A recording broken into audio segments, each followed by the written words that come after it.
আজকে আমি বানাবো ভেজ পিৎজা। তো দেখে নাও কী কী লাগছে। সর্বপ্রথমে আমি এখানে ক্যাপসিকাম নিয়ে নিয়েছি, সেটাকে কুচি কুচি করে কেটে নিয়েছি এবং কিছুটা এরকম লম্বা লম্বা রেখে দিয়েছি গার্নিশিংয়ের জন্য। তারপর একে একে আমি টমেটো কুচি করে নিচ্ছি। তোমরা নিজের ইচ্ছে মতো ভেজিস অ্যাড করতে পারো, যেমন কি red bell pepper, yellow bell pepper etcetera. তো সব কাটা হয়ে গেলে আমি নেব পিৎজা ব্রেড, যেটা আমি অনলাইনে আনিয়েছি রেডিমেড। কারণ বাড়িতে পিৎজা ব্রেড বানানোর ক্ষমতা আমার নেই, কারণ আমি অনেক কুড়ে আছি। তো প্রথমে আমরা পিৎজা ব্রেডের ওপর পিৎজা সস স্প্রেড করে নেব। এটা তোমরা অনলাইনে পেয়ে যাবে পিৎজা সস বা পাস্তা সস নামে। তো সসটাকে ভালো করে স্প্রেড করে নেব। আমার হাতের দিকে দেখার দরকার নেই, কারণ আমার হাতটা কঙ্কালের মতো আমি জানি। তারপর আমরা এতে দেব মেয়োনিজটাকে ভালো করে স্প্রেড করে নেব সসের সাথে। তোমরা চাইলে মেয়োনিজকে স্কিপ করতে পারো।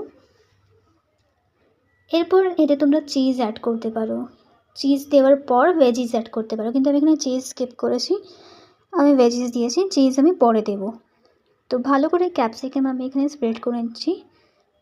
তোমরা এখানে চাইলে নিজের ইচ্ছে মতো পনির বা চিকেনও অ্যাড করতে পারো, এতে বলার কিছু নেই। তারপর আমি এতে টমেটো অ্যাড করছি। ক্যাপসিকাম আর টমেটো এই দুটোই জিনিস আমি অ্যাড করেছি। দেখো কত টেস্টি লাগছে দেখতে, কিন্তু এটা এখনও বেক হয়নি।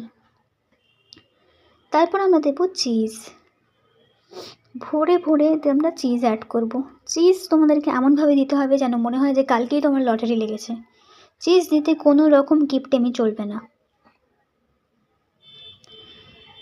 তো ভালো করে চিজ দেওয়ার পর লম্বা করে কেটে রাখা ক্যাপসিকাম আমি এতে অ্যাজ এ গার্নিশিং হিসেবে অ্যাড করব। তারপরে তারপর আরও কিছু চিজ স্প্রেড করে দেব।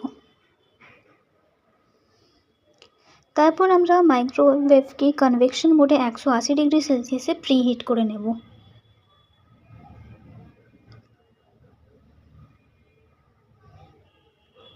তারপর এতে 15 থেকে 20 মিনিটের জন্য আমরা পিৎজাকে বেক করব 180 ডিগ্রি সেলসিয়াসেই। তারপর তোমরা দেখতেই পাচ্ছ যে আমাদের পিৎজা অলরেডি রেডি হয়ে এসেছে। টাটা, আমাদের পিৎজা রেডি হয়ে গেছে। এটা খুবই চিজি আর খুবই টেস্টি হয়েছিল খেতে।